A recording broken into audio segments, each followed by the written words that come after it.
pleased to announce that the great company ExxonMobil is going to be investing $20 billion in the Gulf Coast and the Gulf Coast region. It'll be 45,000 jobs, and they're great jobs, $100,000 average. And this is something that was done to a large extent because of our policies and the policies of this new administration having to do with regulation and so many other things. So I said we're bringing back jobs. This is one big example of it.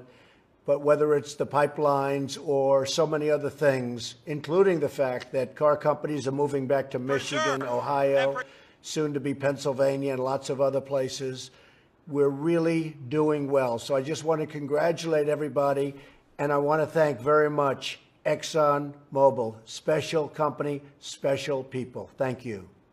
Left there. What we want to do is restore power to the states and get back to where you have a doctor-patient relationship. Today's executive order will make America more secure and address long overdue concerns. It is the president's solemn duty to protect the American people. Iran and North Korea continue to test ballistic missiles that could threaten American warships. In the past, maybe they were testing the missiles to see if they would work.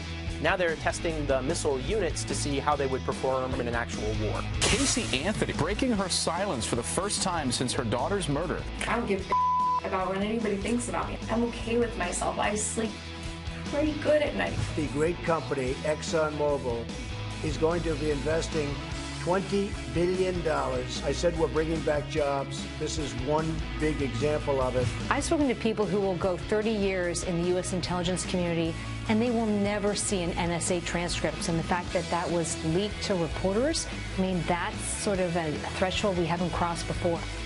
It's a beautiful day.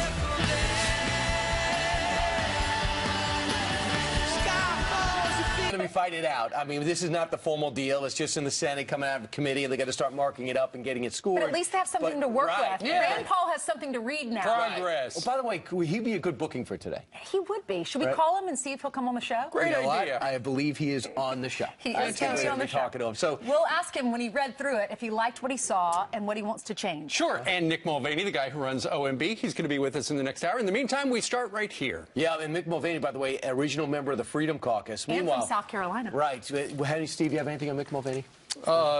Nice guy. Good Irish Former name. Congressman. Thank you. Meanwhile, the Trump administration gearing up for a fierce fight as Republicans unveil their highly anticipated health care overhaul. Kristen Fisher is live in Washington with the breaking details. And Kristen, is this a sign of trouble?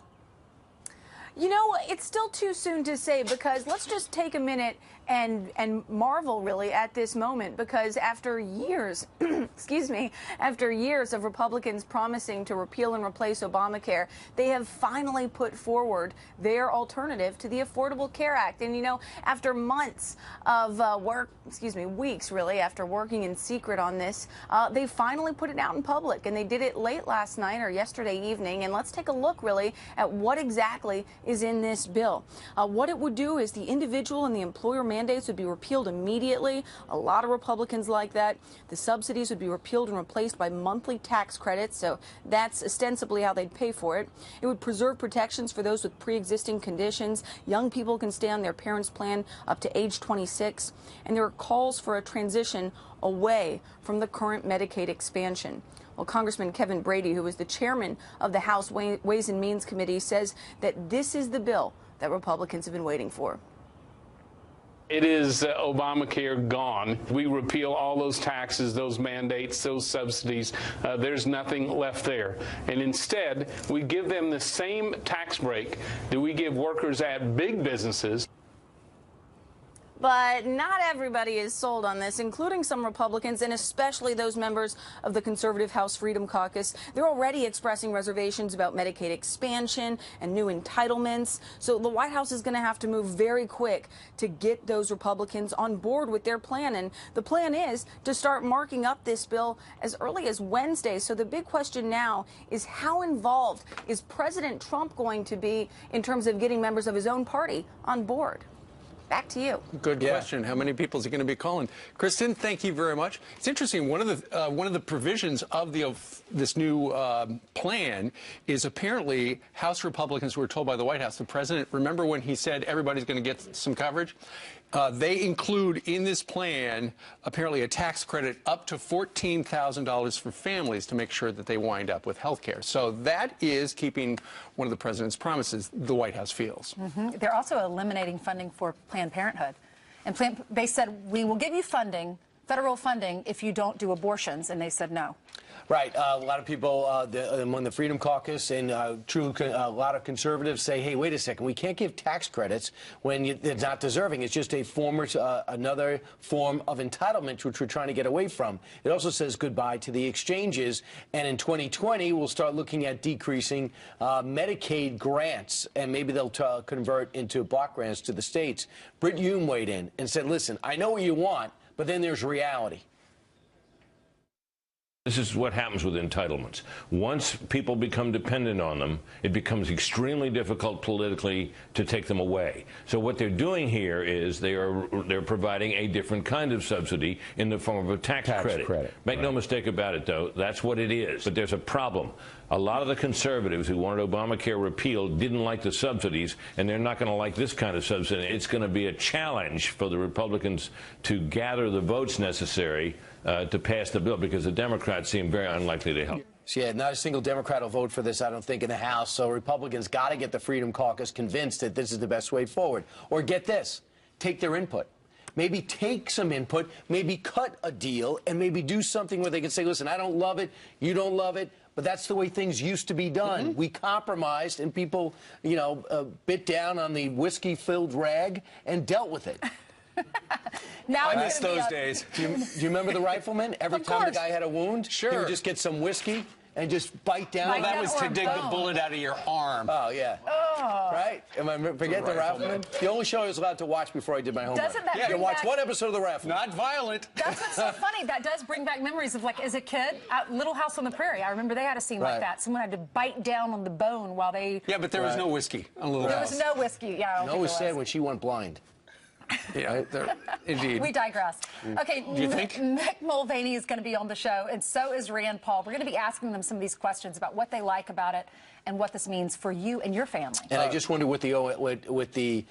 how they're going to score this, and if they're going to do it honestly and fairly, because we know that Obamacare was scored and it was like, hey, perfect. And then it turns out imperfect. They came back later. So you've got the new plan for health care. Also, President Trump signed a new travel ban, 2.0, they're referring to it as. We're going to talk a little more about that later.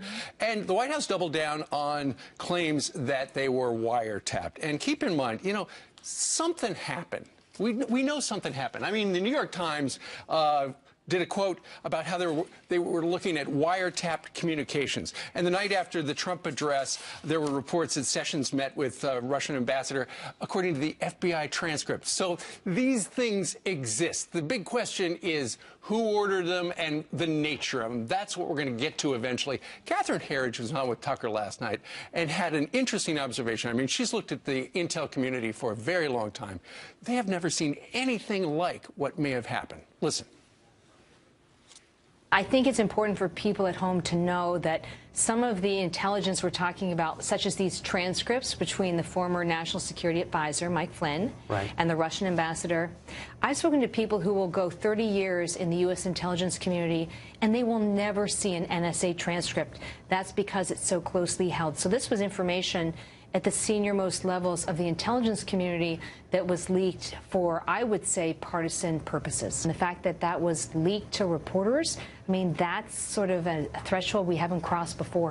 And as Mark Levin chronicled, if you look at McClatchy newspapers, Washington Post, the New York Times, and Guardian, which is a left-wing newspaper out of England, you look at this and say they all wrote at different times in various ways that there have been wiretaps. People are listening in to members of the Trump organization. So if you can't say, I accept today's New York Times, and you cannot accept last fall's New York Times. Well, Sean Spicer did say, yes, something did happen. Kellyanne Conway says that the president has access to information that we don't have access to, obviously, that he knows something that the rest of the public doesn't know. And then Mark Levin yesterday was calling for, let's just see these FISA warrants. We need to release this and get the information out there. We found out about the FISA warrants from Heat Street, the online publication. We've got Joe Simonson from Heat Street is going to join us in about 5 minutes. Meanwhile, this is really interesting. Remember when James Comey at the FBI, they reopened the Hillary thing. As it turns out, Harry Reid wrote an angry letter to James Comey, and it said, it sure sounded like Harry Reid, knew that there was a wiretap after they had reopened the email case and accused the FBI of withholding information.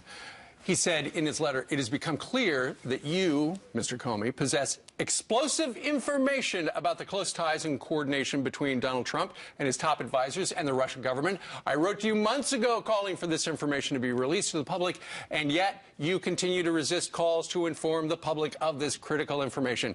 Is this referring to the wiretaps and stuff like that? That letter was written the day before Hillary Clinton put out a crazy tweet. Right. Her crazy tweet said computer scientists have apparently uncovered a covert server linking the Trump organization to a Russian-based bank. Right. And by the way, my image of a computer scientist.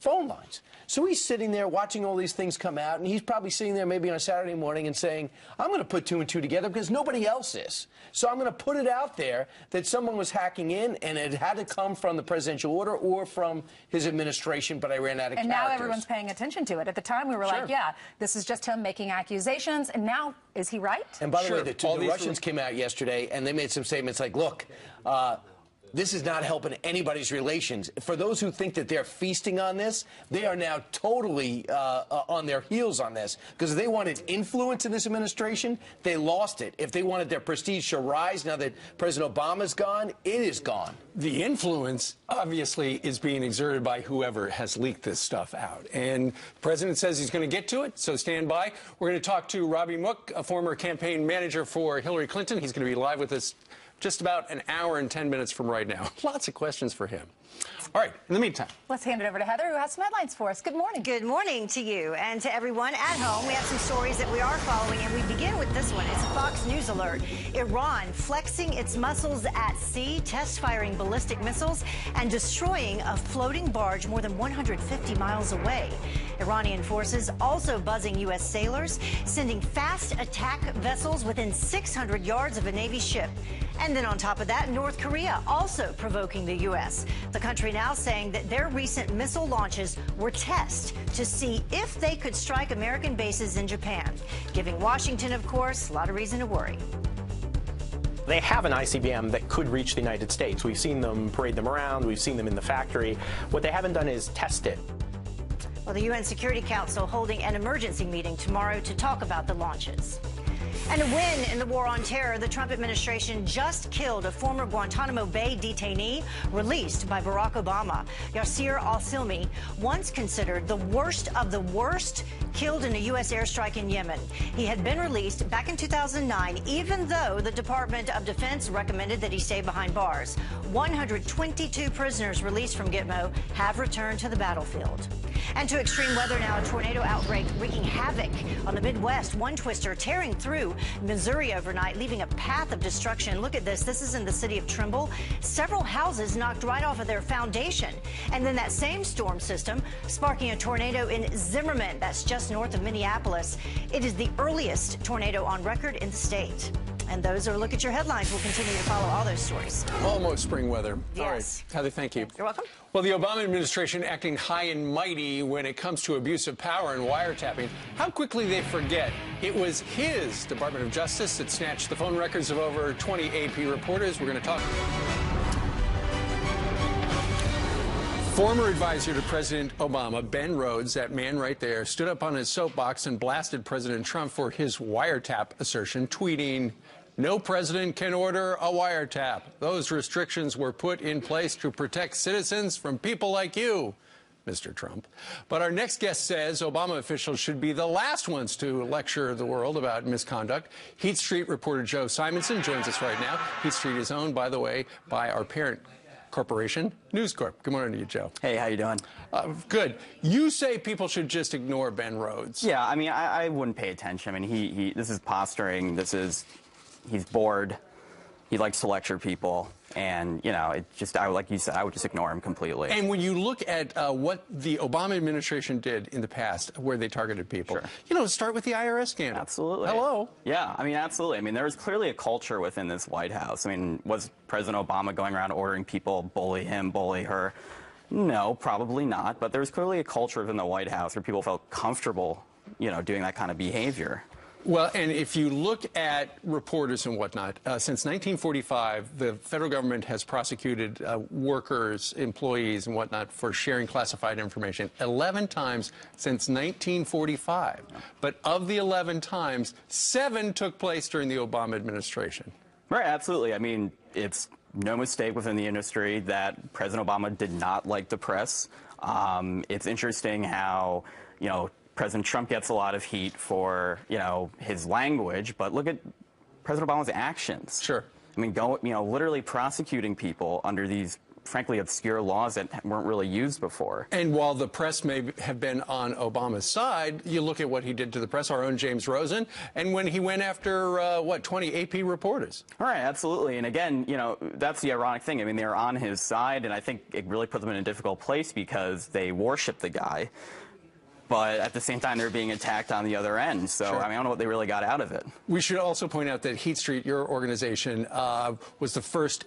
It was shortly after the election where it was revealed that apparently the government went to a FISA court and asked for the permission to do wiretaps and whatnot, surveillance. Sure, absolutely. Of Trump. Right, sure. So absolutely. Well, of Trump, someone within Trump's orbit, there was a FISA warrant granted. We don't know if that means wiretapping. We don't know who it was. We know that there was a warrant okayed through a FISA court to survey someone within Trump's orbit. So all they got to do now is figure out where that is and who ordered it. Yeah. Next stop. Who knows? Who knows, exactly. All right. Joe, thank you very much for joining us. Absolutely. Thank you so much. You bet. Meanwhile, President Trump working hard to make America safe again. So why are critics so opposed to the president